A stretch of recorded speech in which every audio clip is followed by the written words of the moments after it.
Welcome to another session of this GingerGM analysis. And now we're going to look at maybe one of the most important games that I played at this year's British Championships.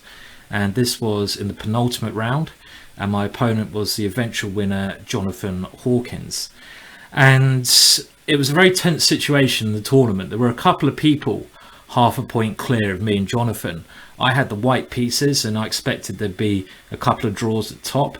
If I'd have won this game and won the next one, very likely I'd have at least a playoff for the British Championships. I had the white pieces, so I was feeling nervous, but I was feeling quite pumped for the game. And as you may know, Jonathan Hawkins beat me in this game, played a very nice, very good game, and he won the next game against Grandmaster Keith Arkle to be a worthy champion at this year's British Championships. He came first on his own. Now, games like this are very nerve-wracking because in the end I won £150. Had I won the next two rounds, I'd have won £6,500. Being a chess professional, that's quite a big difference. And it's not just that, you can be British champion. So there's no point going for a draw, you've got to play for a win. Let's just first talk a little bit about my opponent, Jonathan Hawkins. So I'll just bring a picture up of Jonathan now. So here is Jonathan, hopefully you can see him there, looking very dapper, should I say so myself. And Jonathan is a brilliant player. He's, in my opinion, very underrated. He's only 25-50, but he rarely plays outside of England. Had he played more tournaments outside of England, he'd be well in this 2600, 2600 strength player, possibly even higher. He's got the talent, he's got the work effort, and he's got everything as a whole, really. He's a whole player. And to boot, he's a very nice guy. He's a teammate of mine as well. Well, okay, he beat me, but he's still a nice guy. And he wrote a very good book, which I recommend to everyone. And this is his book here, Amateur to I Am. And this has a really good story behind it. Jonathan started playing chess very late in his life, and he was only about 2,100, even lower rated, up to maybe the age of 20. And then he started to work very hard at his chess, and now he's British champion. I mean, it just shows you anything's possible for anyone out there who wants to be dedicated and put the work into their game. You can do it. And this book here will show you how he did it. So I really recommend this book for anyone out there. It gives you basically how he, Jonathan, became from really nowhere to British champion. So brilliant book. Now in this game, Jonathan is very well prepared, and my philosophy before the game was to just get a middle game position where we're out of theory pretty much. We can both play. We can both play a position. I didn't want to go down my normal stuff because I didn't want to fall for any of Jonathan's preparation. But I must say the opening was a bit of a failure for me. So let's move on to the game now. The game started d4, d5. And now for the first time in my life, I played the move bishop to f4. I prepped for this in the morning, but I have to say my preparation was abysmal. I normally play bishop c4 here. I really wanted to play this move just to get out of Jonathan's prep and to try to play a game, and I thought this might surprise him. But what kind of shocked me at this moment and for the next 10 moves was that this didn't faze Jonathan at all. He banged out his next move very confidently, didn't seem to surprise him this, and he banged out his next 9 moves nearly instantaneously, like saying, what are you doing? This is rubbish. And this kind of put me in a quite a, not in the best of states of mind, because I'm nervous enough already. I'm sure Jonathan is as well. I spent a lot of time in the morning preparing for the move c5 when I was going to give the move e4 a blast. And this is like a reversed counter, Albion counter gambit. And the point is, if black now takes on e4, I play the move d5 and I sack a pawn. I get a bit of initiative, very exciting game. Obviously I'm going for the win here. I've got to gamble. It's all or nothing. Draw is pathetic. No point to have a draw. And if you compare this position, just picture this in your mind's eye to the opening. Let's just flip the board so you get a better view of this, of d4, d5, c4, and now the Albion counter gambit is the move e5. And if they take on e5, you go pawn to d4. So this is the kind of thing I was aiming for, except with an extra tempo, having my bishop on the f5 square. You can hopefully see my kind of thought process there. But of course, Jonathan's didn't enter into any of this, and instead he just played a very solid move, knight to f6, which I rather embarrassingly didn't look at too much in my preparation. I continued with e3, and I was trying to follow an idea of Jabava, and you might see in a previous video of me against Jabava on my YouTube channel, a bit of banter blitz, and Richard Rapport, two of my favourite players. And that was, I didn't really know the idea though, and that was after c5. I can no longer play my gambit idea, but not to play a London system, but instead to play the move knight to c3. And this is quite a trendy new way of playing the position. The point is, in some lines you can actually put your knight on b5, and it's worth black stopping this idea. But Jonathan, not phased, took on d4 and now played a6, stopping this move. Now, the downside of this knight to c3 move, in my opinion, is this knight is not particularly well placed on this square, because normally, structurally speaking, from white, you want to play pawn to c3 and have pawns on b2, c3, d4, like a pawn chain, all defending each other. And having a knight on c3 can be rather clumsy. My opponent with the move a6 has really shut this knight down. It hasn't got a lot of potential, really. So this is the downside. My pawn structure is not as solid as it would be of a pawn on c3. And the only thing I had looked at in my preparation was knight to f3 and now bishop to g4 here. And I managed to recall one game that it was Richard Rapport had with the white pieces against some other player, which went h3, bishop takes h3, queen takes f3, so gaining the bishop pair. But after a move like e6, now white's general idea is to castle queenside and play g4. And again, this is the kind of position I was trying to aim for. I just wanted to get a double balanced position, opposite side castling, some action going on the king side, queen side, chances of both of us. But my opponent played a very logical move, and a move I had failed to analyse at all. And that was the simple developing move, knight to c6. And this is just so logical. I was so annoyed with myself that I hadn't looked at this position beforehand. Again, all these little psychological things, you know, affect you. And, you know, I need to get over this. I also, it's worth pointing out, have an abysmal score against Jonathan Hawkins. He is like my bogeyman. He just whips me into shape every game. It's like, I'm really, as you would say, his whipping boy. You know, I mean, I might as well just bend over and let him just spank my bum. Actually, that's a bad image. Don't really want to let him do that. But, you know, I lose a lot of games to him. And I really, it doesn't affect me too much because I want to win the next time even more. But as you see later on, I think it did affect me. I gave up without a fight. And you've got to keep fighting. Because this position is perfectly fine. And actually, even the way it happens, perfectly fine. Now, the one thing I was thinking here is, right, how am I going to try to claim any advantage with the white pieces from here? And the only logical thing I could think of was that when I develop my bishop, I want to look at my opponent's pieces and figure out which my pieces could be, if his pieces could be bad. Both his knights are totally fine. His bishop on f8 can develop very easily later on, d6 or g7. But his bishop on c8 is not a great piece. And if he can play, if I force him to play the move e6 with his bishop on c8, this bishop on c8 will be blocked in behind his pawns. Then I can claim a slight advantage. So I wanted to limit the scope of his bishop on c8. So that's why I played my next move, h3.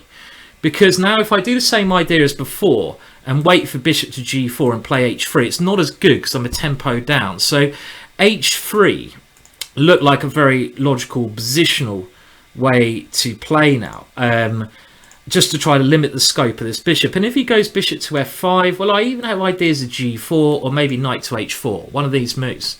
So Jonathan now played g6. I simply finished my development, bishop e2. So I'm really playing against this bishop, and it's about equal, this position. Bishop g7, both us castled, and now I played a good move, knight into e5. I'm really now just trying to swap off his active pieces. So I want to swap off his knight on c6 and the bishop on g7, defends his king a little bit.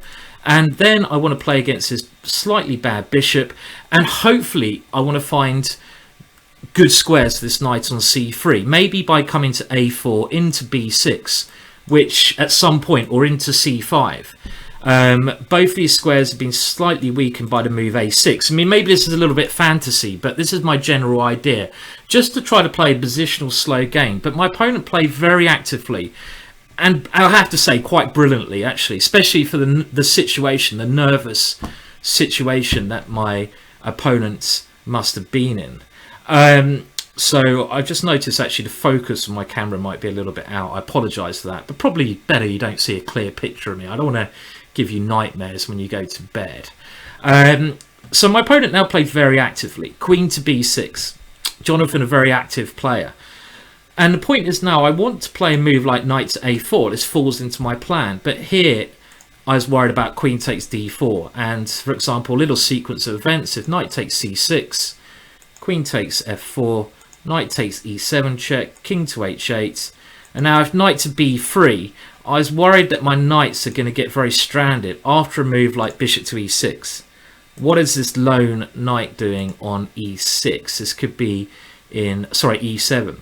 Could be stuck out of the game, so I don't like this so much. Well, I'm probably just worse here.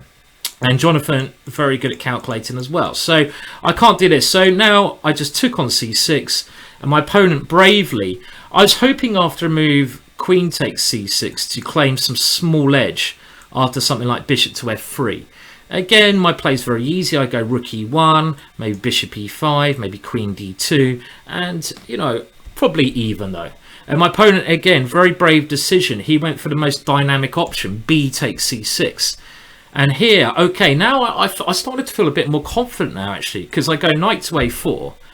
And all of a sudden, if I can just control the position, stop my opponent's active counterplay, I can get my knight to c5. What a beautiful outpost. So, positionally speaking, my idea here is to swap off dark square bishops. And if I can, my light square bishop for his knight, just leaving my knight on a4 against his bishop on c8. Good knight versus bad bishop. And then I will be cruising. I have a nice advantage. That's my positional idea. And you've got to think what pieces, when you get to a position, you want to swap off and keep on the board. This is what I was aiming to do. And of course, Jonathan stopped this idea very cleverly. So let's see how he did that. Well, I went bishop to e5, trying to swap off dark square bishops. Now an excellent move from Jonathan. If he played a passive move like knight to d7, well, now I can just exchange bishops and play. I was just planning to play a move like c3 here. Even the move bishop to g4 was very interesting, because if I can swap my bishop for this knight, I have good knight on a4 versus bad bishop. His bishop is bad, worth pointing out, because his pawns, which are static, are stuck on light squares. He has a light square bishop. So this is my positional aim here. And I thought maybe if he plays the move f5, this could weaken his position. But this is probably not the right way to play. The right way to play is simply c3. And now if he tries to break with e5, I can try to capture and go queen to d4. And if he takes queens off, well, now I have a very nice position. He has a backwards pawn on c6, so I can simply aim for this pawn. His bishop is quite bad, and my knight is excellent. I have great winning chances, no losing chances here. Exactly the kind of position I was aiming for, to try to play for a win, but, you know, frustrate my opponent. So my opponent played excellently. I mean, the way Jonathan played, really brilliant game. I mean, in the situation he's in, where the nerves are on him, you've got to give him utmost credit for the way he played, the new British champion. And he went in with knight to e4, most active move, very good move. So I swapped bishops off, and now I played c3, a5, rook to e1. And again, my positional idea here is if I can somehow remove my bishop for his knight, if I can just take these pieces off the board, I'm nearly strategically winning, in my opinion. Very nice advantage. Good knight versus useless bishop. But the problem I've got is it's so hard to get rid of this knight on e4. If I ever try to take it off, he is now going to support it with his f-pawn, and he will take back with his f-pawn, opening up his rook on f8.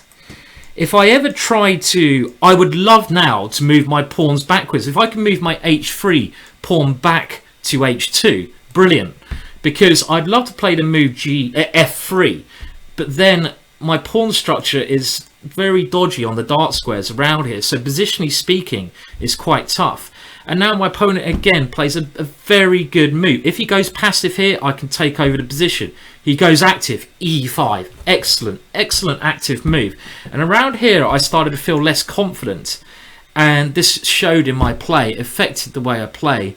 And I really went down without a fight now. Very disappointing performance here from this moment on, because maybe I'm totally fine here. I mean, the computer gives the line bishop d3. This is my first thought. This is what I wanted to play. The point is, if he now, well, f5 I thought's best, but if he captures on d4, I can now get rid of this knight. Very simple chess. And his pawn structure with these separated pawns is always going to be very bad. Simply rook takes e4, pawn takes c3, knight takes c3. And I'm going to play against this weakened pawn. I have a very nice, a small advantage here, but I can play for a win. I don't mind playing this type of position all day and all night long. So the thing that scared me, and I think maybe he's playing good moves, has put me off kilter. The move that scared me was the move f5. And surprisingly enough now, the computer gives bishop takes e4, pawn takes e4, and knight to c5 as a small advantage to white, which I find very hard to believe, because, okay, my knight dominates his bishop, but I haven't traded pieces in the way I want to, because I've given him this f-file. And I'm not sure I believe this position is better for white, but maybe I should play this way. This is probably a simple way to play. It's very hard for me to lose now. I could put my queen on d2, etc, etc. This is maybe what I should have done. And now I kind of fell apart. This is like probably my worst game for the British, I have to say. But also, it's credit to my opponent, the British champion. And this game probably was one of the main reasons he won the British. It was the penultimate round before the last. He had black, he had white in the next round. And, it shows you he's a worthy British champion, this game. So now I didn't play bishop to d3. Instead, I played the very passive bishop to f1. And my idea here is to eventually play f3 anyway, and to kick this knight away. But my opponent plays excellently. Rook to e8. And again, my next move, I thought my position was turning here. I didn't like the move f3 now, because what can he play here? I mean, simply a move along the lines of knight to g3 is not silly, because I can't take on e5, because this queen is like this little hidden, it's like, little hidden archer in the corner. It's just waiting for its moment to let loose, let its bow go and get me in the face.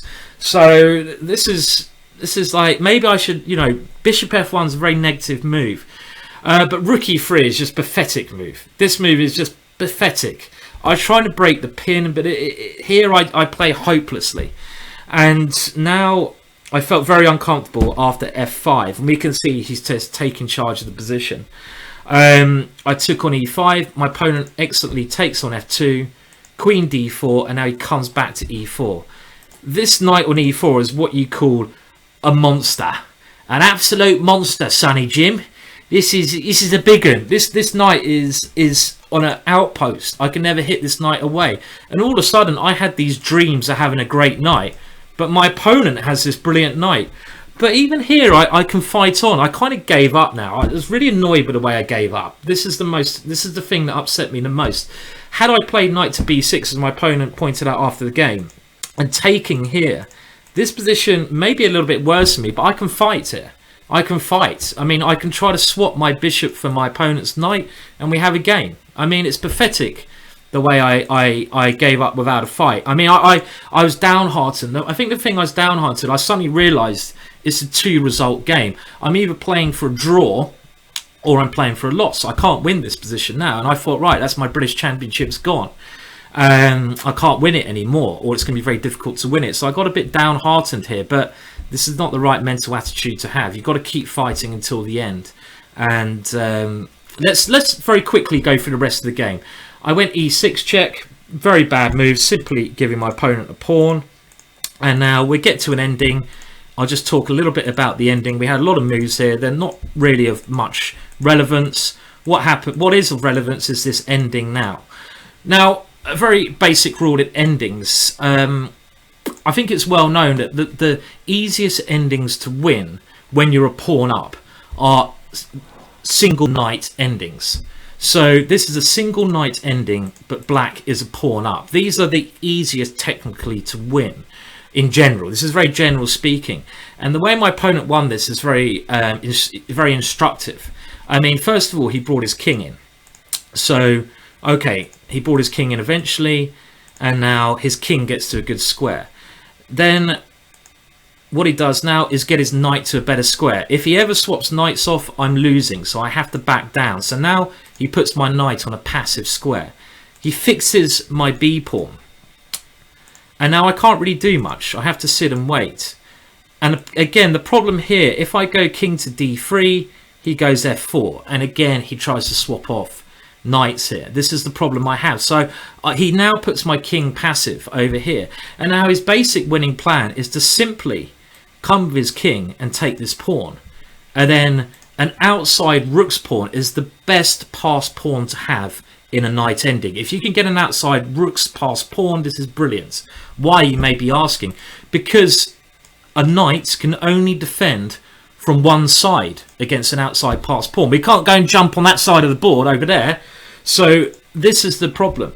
My only drawing chance is when his king comes over this way. So when it comes this way, is to give my knight up for the pawn and try to get my king into his pawns and take as many as I can. So this is what I try, but my opponent plays brilliantly. He never lets me do this. So my idea is to at some point play knight takes a4 and then get my king in, but I just don't have time to play this. For example, I try to swap off some pawns first. When you're trying to draw, swap off as many pawns as you can.